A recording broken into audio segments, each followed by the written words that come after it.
Šioje pamokoje mes susipažinsime su medžiagomis reikalingomis nėrimui, taip pat su saugaus darbo taisyklėmis bei sutartiniais nėrimo ženklais, grafinių žymėjimų.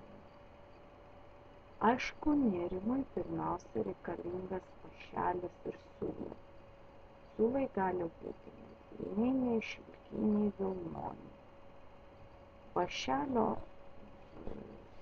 storis, aišku, vašelis pats gali būti irgi medinis, metalinis, kaulinis ir jo storiai gali būti nuo 1 mm iki 10 mm.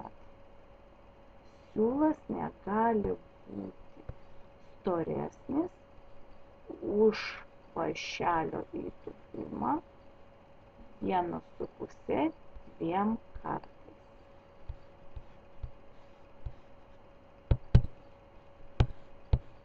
Dabar pasižiūrėkime taisyklės. Saugaus darbo taisyklės. Vašeliai ir kiti smailūs daiktai, kaip smeigtukai, žirklės, yra tie įrankiai, su kuriais privalu elgtis labai atsargiai. Ir jie yra laikomi specialioje dėžutėje arba dėkle. Laikydami rankoje vašelį nesisukiokite, kad nesužeistumėte savo suolo draugės ar kitų šalia esančių žmonių. Jokių būdų nenerkite vaikščiodami klasėje arba koridoriuje. Žirkles laikykite su glaustais žiedais ir draugai perduokite ar draugui tik žiedais į priekį. Čia priemonės, kas naudojamos, ir aptarsime sąlygas. Kad išmoktum sparčiai nerti, o nėrinys būtų dailus ir lygus, turi įsidėmėti šias taisykles. Vašelį turi laikyti dešinėje rankoje, visai kaip rašymo priemonė, tarp nykščio, smiliaus ir didžiojo piršto. Nėrinys laikomas kairėje rankoje.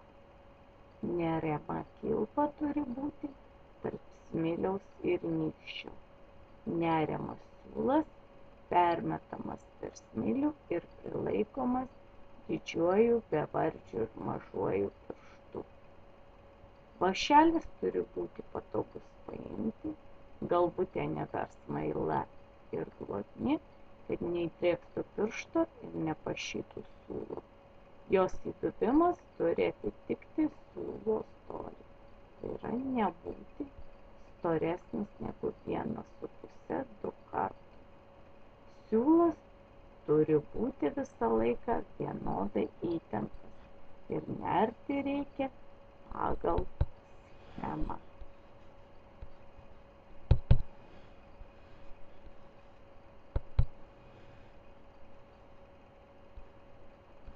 Pirmiausia, pinutė. Ir sutartiniai ženklai. Matome spynelės kilpą, žemas stulpelis arba jungiamoji kilpa, tarp stulpelis su vienu užmetimu, 2 brūkšniukais stulpelis su 2 užmetimais. Pliuso ženklas rodo, kad nuo šios vietos iki kitos tokiu pat ženklu pažymėtos vietos kartojamas tas pats nėrimo raštas. Ir škiukas pereinamoji kilpa, neriama siaurinant nėrinį. Šios ženklus turime įsidėmėti, kad paskui galėtumėte pagal juos sėkmingai nerti nėrinį. sėkmės